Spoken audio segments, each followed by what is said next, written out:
പഴയ ഒരു ഓർമ്മ പങ്കുവെച്ചുകൊണ്ട് വിഷയത്തിലേക്ക് കിടക്കാം എന്ന് വിചാരിക്കുകയാണ്. 1995 നമ്മുടെ നാട്ടിൽ ഈ ത്രിതല പഞ്ചായത്ത് തിരഞ്ഞെടുപ്പുകൾ ആരംഭിച്ചത്. ആ വർഷം ഇവിടെ ഈ എറണാകുളം പരിസരത്തുള്ള ഒരു പഞ്ചായത്തിൽ എൻ്റെ ഒരു സുഹൃത്ത് മത്സരിച്ചു. തെരഞ്ഞെടുപ്പിൻ്റെ വോട്ടെണ്ണിയ സമയത്ത് ഇദ്ദേഹം ഒരു വോട്ടിന് ജയിച്ചതായിട്ട് ബഹുമാനപ്പെട്ട വരണാധികാരി, അതായത് റിട്ടേണിംഗ് ഓഫീസർ, പ്രഖ്യാപിച്ചു. സംഭവം എന്ന് വെച്ചാൽ പുള്ളിയെക്കാളും 6 വോട്ട് എതിർ സ്ഥാനത്തേക്ക് കൂടുതൽ കിട്ടി. അഥവാ എതിർ സ്ഥാനത്ത് കിട്ടിയേക്കാളും 6 വോട്ട് കുറവാണ് എൻ്റെ സുഹൃത്തിന് കിട്ടിയത്. എന്നിട്ടും ഇതേ ഒരു വോട്ടിന് ജയിച്ചത് എങ്ങനെയാണെന്ന് വെച്ചാൽ, ഈ എതിർ സ്ഥാനാർത്ഥിക്ക് അനുകൂലമായി വന്ന 7 വോട്ടുകൾ ബഹുമാനപ്പെട്ട വരണാധികാരി അസാധുവായിട്ട് പ്രഖ്യാപിച്ചു. അപ്പോൾ 7 വോട്ട് അസാധുവായി പോയി കഴിഞ്ഞപ്പോൾ എൻ്റെ സുഹൃത്ത് ഒരു വോട്ടിന് ജയിച്ചു. അപ്പോൾ ഈ എതിർ സ്ഥാനാർത്ഥി റീകൗണ്ടിങ് ആവശ്യപ്പെട്ടു. അപ്പോൾ ഭരണാധികാരി ഇതേ വോട്ടുകൾ രണ്ടാം വേണ്ടി അസാധുവായ വോട്ടുകൾ അസാധുവായിട്ട് തന്നെ മാറ്റിവെച്ചു.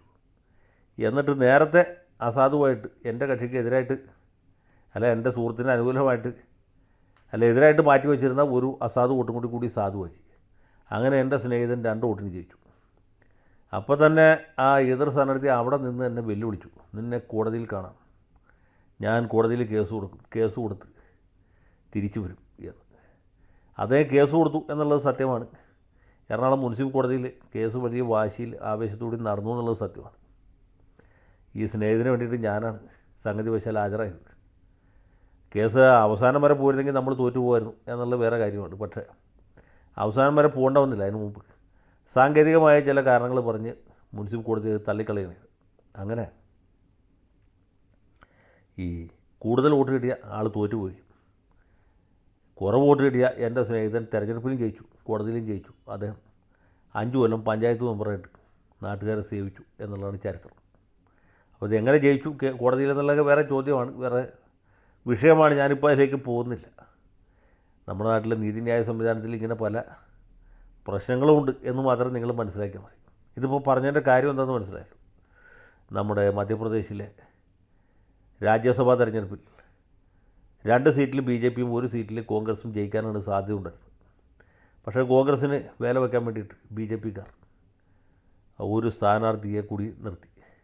അപ്പോൾ BJP സ്ഥാനാർത്ഥി നിർത്തിയാണെങ്കിൽ വെറുതെ നിർത്തുന്നതായിരിക്കില്ല, അവർ കോൺഗ്രസ്സിൽ നിന്ന് കുറച്ച് പേര് ചാക്കിട്ട് പിടിക്കും എന്നറിയാവുന്നുണ്ട്. കോൺഗ്രസ് MLA എല്ലാവരും റിസോർട്ടിലേക്ക് മാറ്റാൻ തീരുമാനിച്ചു.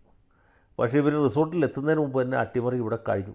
എങ്ങനെയാണെന്ന് വെച്ചാൽ, കോൺഗ്രസ് സ്ഥാനാർത്ഥി മീനാക്ഷി നടരാജൻ്റെ നാമനിർദ്ദേശ പത്രിക ബഹുമാനപ്പെട്ട വരണാധികാരി, ഞാൻ ഈ നേരത്തെ പറഞ്ഞ കാറ്റഗറിയിൽപ്പെട്ട ഒരാളാണ്, അദ്ദേഹം അത് തള്ളി കയ്യിൽ വെച്ച് കൊടുത്തു.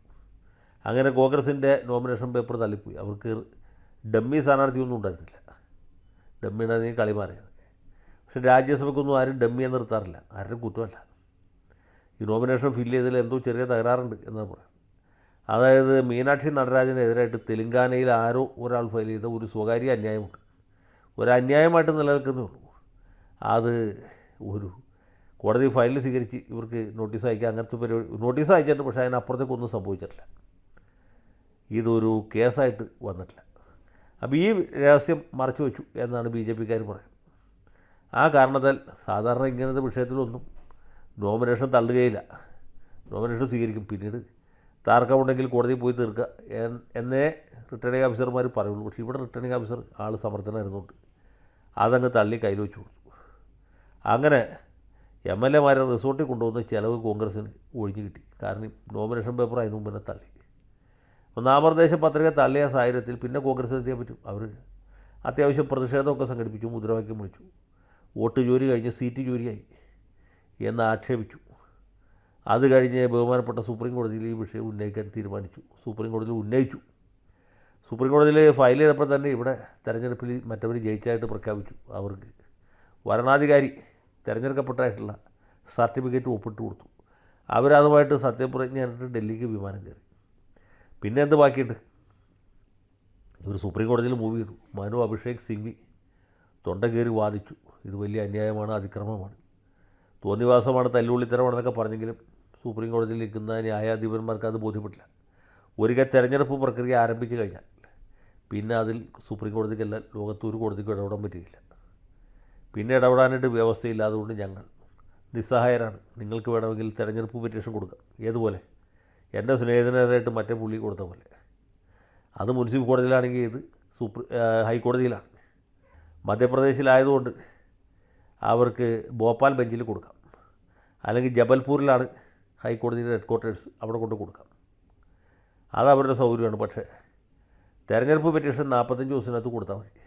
45 ദിവസം കഴിയുമ്പോൾ ഇവർക്ക് നോട്ടീസ് അയക്കും. പിന്നെ അതിൻ്റെ നടപടിക്രമമൊക്കെ പാലിച്ച് പ്രാഥമികമായ തർക്കങ്ങൾ വല്ലതുണ്ടെങ്കിൽ അതിന്മേൽ വാദം കേട്ട് ഹർജി നിലനിൽക്കുകയോ ഇല്ലയോ എന്ന് തീരുമാനിച്ച് പിന്നെ റിട്ടേണിംഗ് ഓഫീസർക്കും മറ്റാളുകൾക്ക് നോട്ടീസ് അയച്ച് സാക്ഷികളെ വിസ്തരിച്ച് ഇത് തെളിയിച്ചാൽ എന്ത് സംഭവിക്കും?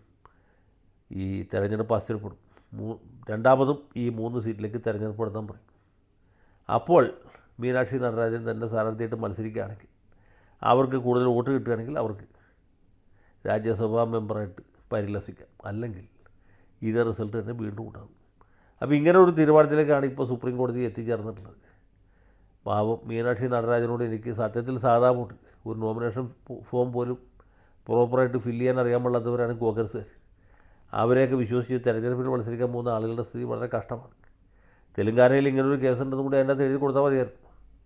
ഈ പ്രശ്നം ഉണ്ടാവില്ല. മറുഭാഗത്ത് BJP-കാരാണ്.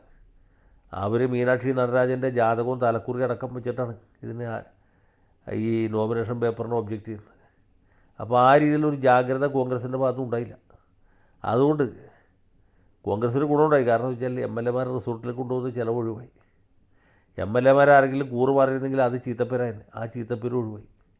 ഇനിയിപ്പോൾ വോട്ട് ജോലിയെക്കുറിച്ച്, സീറ്റ് ജോലിയെക്കുറിച്ചും തെരഞ്ഞെടുപ്പ് കമ്മീഷൻ്റെ ഗുണ്ടായുസത്തെക്കുറിച്ചൊക്കെ നമുക്ക് പ്രതിഷേധിക്കാനും അപലപിക്കാനും ജാഥ നടത്താനൊക്കെ ഒരു വിഷയമായി. അത്രത്തോളം ഇത് ഗുണകരമായി എന്ന് പറയാതിരിക്കാൻ നിവൃത്തിയില്ല. പക്ഷേ മീനാക്ഷി നടരാജനെ സംബന്ധിച്ചിടത്തോളം രാജ്യസഭാംഗമാകാനുള്ളൊരു വലിയ അവസരം നഷ്ടപ്പെട്ടു എന്നുള്ളതാണ് ഇതിൻ്റെ ദുഃഖകരമായിട്ടുള്ള വശം.